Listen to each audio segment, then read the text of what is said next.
Hello, and welcome to the next installment of Cooking by the Book. My name is Douglas, a librarian here at Baltimore County Public Library, and this is the series where I run into the collection, grab one of our new cookbooks, we make something together, and we see if it works. Today's a big question.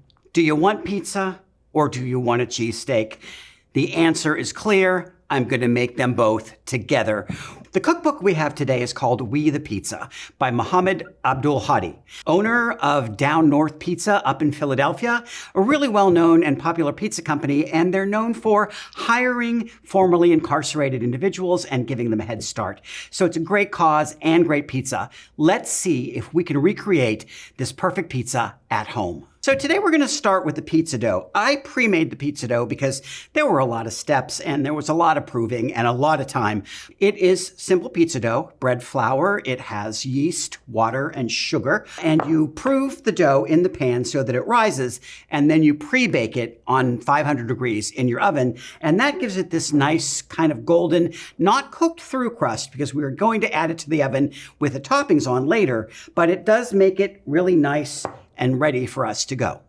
Now, I did say Philadelphia cheesesteak, but the great thing about this cheesesteak is it's completely vegetarian. The thing that makes it are your mushrooms. Now, I just bought a pack of pre-sliced button mushrooms. We're gonna saute them and we're gonna get them nice and cooked and ready to be put on the pizza. I'm also using a little bit of Montreal steak seasoning. You can also use Old Bay. This is going to give the mushrooms that more steak-like taste. Of course, we don't measure our seasoning when we add them to the pan.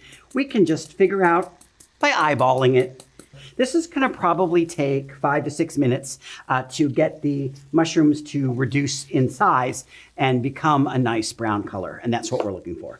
I think we're just about done because these are going to cover the top of our pizza. So let me turn off the heat and then we'll get to our next step. Now, the great thing about a 10 by 10 pan is that it's deep. You want the toppings to go all the way to the edges. So when you pull it out, every piece of the pizza will be covered. And that's a great thing about using a pan this size. Like I said, this is almost like a Philly cheesesteak. So we are going to start with some vegan mayo. And this is in place of our pizza sauce. And I'm basically just going to spread this across the top as if I'm making a sandwich. Easy peasy, here we are. The next step is to add the cheese. And like I said, the cheese is going to cover the entire pizza. I just used one of those bags of shredded mozzarella. We're just going to spread it everywhere across the top. We want it all the way to the edges. See, now as you can see, we are completely covered in our cheese. I'm going to cover the top in mushrooms. And like I said, this is going to give us the steak portion. And voila, a lot of mushrooms right across the top of our pizza. And if you are a fan of cheesesteaks, what is a cheesesteak without red pepper and red onion? These don't have to be pre-cooked. I'm just going to sprinkle these all over the top. Now I know, in the middle of summer, you are not going to want to hear this, but you have to turn up your oven to 500, the hottest temperature it can go, because you're going to want to place this in the oven for 10 to 15 minutes. The next thing that we have is a drizzle that we're going to make to drizzle across the top of the pizza. This is Aje Amarillo sauce. It's hot yellow peppers, and I'm using about a tablespoon of that. I'm using a 1/4 cup of my mayo. I'm using a 1/2 teaspoon of Dijon mustard. And then I'm going to add a couple grinds of black pepper. And then I'm just going to stir and get this nice and together. And now our drizzle is complete. So all we have to do now is grab a glass of lemonade, sit down, and wait for the pizza to come out of the oven. So look at this. I pulled it out of the oven. I waited until it was nice and browned along the edges.